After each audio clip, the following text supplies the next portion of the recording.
नमस्कार, मी सायली लुकतुके. आपण पाहत आहात हिंदुस्तान पोस्ट. भ्रष्टाचाराने बरबटलेलं नाही असं एक क्षेत्रही आपल्याला आता मिळणार नाही.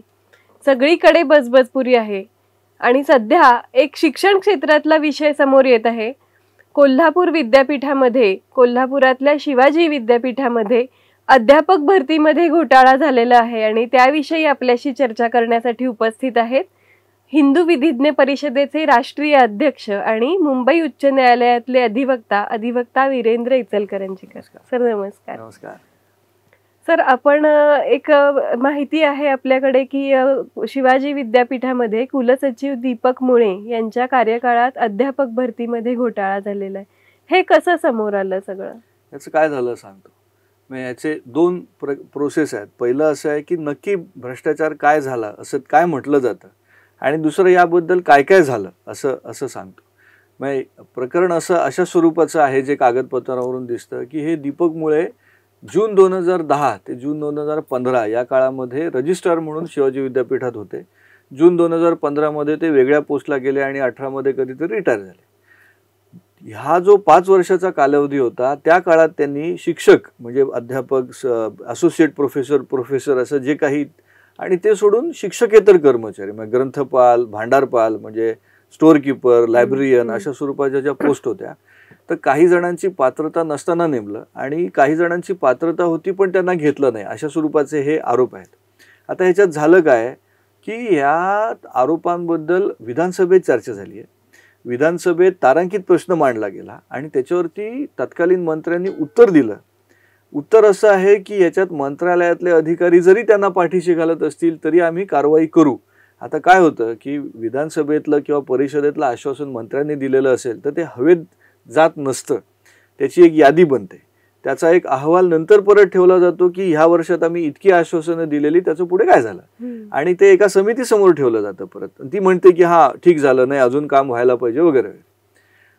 त्याच्यानंतर सरकारने हे आश्वासन दिलं गेल्यानंतर एक चौकशी समिती नेमली आणि तत्कालीन शिक्षण संचालक धनराज माने म्हणून कोण होते, त्यांनी हा अहवाल परत सरकारला पाठवला की आमचे अधिकारी जेव्हा तिथे गेले तर तेव्हा काय काय लक्षात आलं. मग काही मी त्यातली उदाहरणं सांगतो काय स्वरूपाचं झालंय. एक्स माणूस, वाय माणूस, मला आपल्याला कोणालाच त्याच्यात इंटरेस्ट नाही, हे लार्ज स्केल काय सुरू आहे हा मुद्दा आहे. ते म्हणतात की एका प्रोफेसरला प्रोफेसर म्हणून इलिजिबल वैध करताना 10 मार्क वाढीव दिले. आता हे 10 मार्क कुठल्या आधारावर दिले याचं स्पष्टीकरणच नाही. एक प्रोफेसर नेमले तर ते प्रोफेसर नेमताना झालं असं होतं की प्रोफेसरची इलिजिबिलिटी तो PhDचा गाईड पाहिजे. काही विद्यार्थ्यांची PhD त्याच्या मार्गदर्शनाखाली झाली पाहिजे, या माणसाची ती नाही. मग काय तर त्याची नेमणूक नाही झाली पाहिजे. पण मग यांनी त्या माणसाकडून ॲफिडेव्हिट घेतलं की मी पात्र नाही याची मला जाणीव आहे, उद्या सरकारने जर मला नोकरीतून काढलं तर माझी काय हरकत नाही. अरे तुम्ही घेता कसं? म्हणजे काय झालं की मुख्यमंत्री म्हणून मी आता राज्यपालांकडे जातो आणि मी म्हणतो की मला माहिती आहे की उद्या इलेक्शन आहे काय 2 महिन्यांनी, तुम्ही आत्ता मला नेमा, समजा मला मतं नाही मिळाली तर मला तुम्ही काढू शकता. असं होत नाही ना. तुम्ही दुसरा माणूस शोधा, त्याला घ्या. बरं, ही गोष्ट कधीची 2014ची, अजूनही ती व्यक्ती तिथेच नोकरीवर आहे. एका प्रोफेसरबद्दल असं आहे की सप्टेंबर 2012 मध्ये एक सर्टिफिकेट दिलं, पण ते कधीचं दिलं, नोव्हेंबर 12चं. मग पुढच्या काळाचं सर्टिफिकेट तुम्ही आधी कसं देऊ शकता? अशा स्वरूपाच्या बऱ्याच गोष्टी आहेत. आणि ही समिती शेवटी असं म्हणते की विद्यापीठातल्या साधारण 85% नेमणुका आहेत त्याच कर्मचाऱ्यांना कंटिन्यू करायचं. अशा पद्धतीने मग त्यांचं शैक्षणिक अर्हता, क्वालिफिकेशन, अनुभव हे जे काही मापदंड असतात ह्यांना उल्लंघन केलेले आहेत. आता हे कोण? सरकार म्हणतं. बरं, याच्यात झालं पुढे असं, म्हणजे आरोप काय स्वरूपाचे तर या स्वरूपाचे. मग झालं काय? म्हणजे घोटाळा काय झाला तर सरकारने किंवा विद्यापीठाने काय केलं तर इतकं स्लो ह्याच्यात यांनी प्रक्रिया केली की बाय द टाईम त्या मुळेंना चार्जशीट करून त्यांच्यावरती डिपार्टमेंटल इन्क्वायरी चालवून दोषी निर्दोष जे काही समजायचं, तर त्या प्रक्रियेमध्ये हे धनराज माने समिती आली. मग ह्यांनी परत एक निवृत्त न्यायाधीशांची दुसरी समिती बसवली, शानबाग समिती. त्याचा अहवाल आला. तो काय आला मला माहीत नाही, कारण तो रेकॉर्डवरती नाही आहे. तो कुठे आहे हा खरा एक नवीन प्रश्न असणार आहे. पण मग हे रिटायर झाल्यानंतर ह्यांनी त्यांना चार्जशीट दिली. हे गेले हायकोर्टात की मी रिटायर झालो, आता माझ्यावरती शिस्तभंगाची किंवा डिसिप्लिनरी ॲक्शन कशी घ्याल. हायकोर्ट म्हणाला हा तांत्रिक मुद्दा आहे, बरोबर आहे. मग त्यांनी भ्रष्टाचार काय केला ह्याच्यात कोण गेलं नाही. विद्यापीठ ह्या निकालाला आव्हानित करत सुप्रीम कोर्टात गेलं आणि आता गेल्या महिन्यात सुप्रीम कोर्टात विद्यापीठ हरलं. पण मुद्दा कसा की विद्यापीठाने निदान एक याचिका, एक लढाई लढली की हे आमचं म्हणणं आहे की ह्यांनी चुकीचं केलेलं आहे, ठीक आहे, म्हणून तर तुम्ही उच्च न्यायालयात गेलात, म्हणून तर तुम्ही सर्वोच्च न्यायालयात गेलात.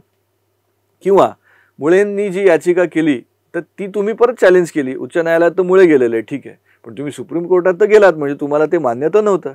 मग जर ते तुम्हाला मान्य नव्हतं, जर विद्यापीठाला असं म्हणायचं होतं की यांनी काहीतरी चुकीचं केलंच आहे, तर काय चुका केल्या त्या तर दुरुस्त करायला पाहिजेत. तर हे काहीच त्याच्यात पुढे झालेलं दिसत नाही. मी परत RTI मध्ये विचारलं की बाबा हा अहवाल होता, तर विद्यापीठाने काय केलं. आता विद्यापीठात एक मॅनेजमेंट काउन्सिल असते, तर मला माहिती अधिकारात उत्तर असं आहे की आम्ही तो निकाल सुप्रीम कोर्टाचा आणि अहवाल आम्ही कमिटी समोर ठेवलेला आहे, ते निकाल देतील, काय ते ठरवतील. आता मजा अशी आहे की विद्यापीठातलाच अजून एक विषय होता, त्यांनी प्रमाणपत्र छापली, आता मोठ्या प्रमाणावरती छापली जातात, त्याच्यात काहीतरी चुकलं, मग परत छापली, म्हणजे एक नुकसान झालं, काहीतरी एक चूक झाली, मग ती काय, कशी, कोणाची, म्हणून त्यांनी एक समिती नेमली. मग त्या समितीचा अहवालाला तो काय झालं त्यांना पटलं नाही, काहीतरी परत त्याच्यावरून वाद झाले वाटतं, त्यांनी परत दुसरी समिती नेमली. मी अर्ज केला की मला दोन्ही समित्यांचे अहवाल द्या. हे कधी मला वाटतं 2023 मध्ये. यांनी मला उत्तर दिलं की ते अजून त्याच्यावर निकाल झालेला नसल्यामुळे आम्ही तुम्हाला देऊ शकत नाही. तांत्रिकदृष्ट्या बरोबर आहे की जोपर्यंत त्या धारिकेवरती निकाल होत नाही तोपर्यंत आम्ही देऊ शकत, पण निकाल तर व्हायला पाहिजे. बरं 2023 ची गोष्ट आता 2025 मध्ये पण तेच सांगतात अजून त्याच्यावर निकाल झाला नाही. मग ही मॅनेजमेंट कमिटी अशा अहवालावर बसून राहते का. म्हणजे ज्या काही चुका, जे काही झालं असेल, ती माणसं रिटायर झाली की मग हे बाहेर काढायचं, मग काय होतं, कोणावर ॲक्शन होत नाही, असं काहीतरी त्याच्यात सुरू आहे का, असं दिसतंय आता प्रथमदर्शी. हा एक भाग.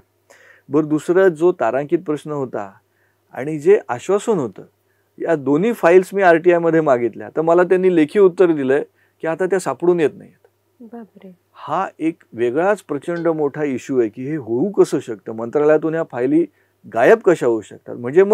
म्हणजे मग इथे काहीतरी एक षडयंत्र आहे का की तुम्ही मुद्दाम काहीतरी चुकीचं करा, काय त्याचे फायदे घ्यायचे द्यायचे ते करा, आम्हाला त्यातलं काहीतरी द्या, म्हणजे मग आम्ही त्याच्यात इतकी दिरंगाई करतो, एवढा वेळ घालवतो की जोपर्यंत ते माणसं रिटायर होत नाहीत, मरत नाहीत, सोडून जात नाहीत, तो मग चालू दे असंच. असं काहीतरी ह्याच्यात होतंय का, असं आता प्रथमदर्शी दिसतंय.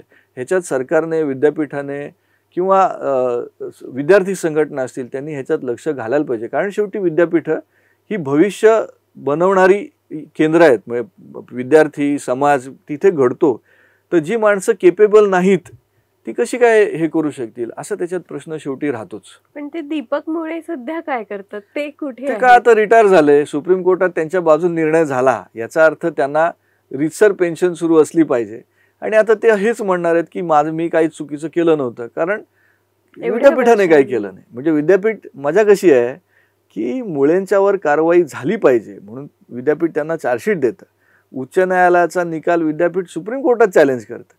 म्हणजे तुम्हाला वाटतं की त्यांनी चुकीचं केलं, पण जे चुकीचं केलंय ते दुरुस्त करता का, नाही ते आम्ही काय केलं नाही, असं कसं होऊ शकतं, हा प्रश्न. चुकीच्या नियुक्त्या आहेत ते सध्या कार्यरत आहेत. आता एकूण माणसं समजा 40 असतील, तर प्रत्येक माणसाचं आताचं स्टेटस काय हे कोणीतरी शोधलं पाहिजे. पण जर असं होत असेल तर आताच्या नेमणुका, भविष्यात होणाऱ्या नेमणुका, हे सगळंच संशयाच्या धुक्यात येतं का. माझं म्हणणं हो, हे संशयाच्या धुक्यात येतं. इथे पारदर्शकता पाहिजे, ती नसेल तर मग इतर ठिकाणी भ्रष्टाचार चालतो, इथे होतच नसेल असं आम्ही कशावरून छाती ठोकपणे म्हणावं, हा मुद्दा शेवटी राहतोच. शिक्षण क्षेत्रासारख्या महत्त्वाच्या विषयामध्ये किंवा या अशा क्षेत्रामध्ये जिथे भावी पिढी घडवली जाते तिथे कशी स्थिती आहे, तर नेमणुकांमध्ये पारदर्शकता नाहीये. विद्यापीठाला त्याच्यावरती काहीतरी केलं आहे, पण ते केलेलं आपण म्हणूया की केल्यासारखं दाखवलेलं आहे, प्रत्यक्षात तर काही केलेलंच नाहीये. जे अपात्र आहेत ते अजूनही विद्यार्थ्यांना काय शिकवतायत आणि काय घडवतायत, हा एक मोठा प्रश्न या ठिकाणी उपस्थित होतो. तर मी या माध्यमातून आम्ही तुम्हाला आवाहन करू इच्छितो की आपल्या क्षेत्रात असे काही अनुभव येत असतील तर एक सामाजिक जाणीव म्हणून, सामाजिक जबाबदारी म्हणून आपणही आम्हाला असे अनुभव कमेंट बॉक्समध्ये कळवा. त्याविषयी आपण जरूर आवाज उठवूया. आणि तोपर्यंत या विषयात सरकार पुढे काय कारवाई करणार, विद्यापीठ पुढे काय कारवाई करणार आणि जे अपात्र प्राध्यापक आहेत ते अजूनही कार्यरत राहणार का, तेही आपण वाट पाहूया. आपण या शोमध्ये आलात आणि ह्या इतक्या दाहक विषयाची आम्हाला माहिती दिलीत आणि तो सगळ्यांसमोर उघड केलात त्यासाठी मी आपले आभार मानते. धन्यवाद.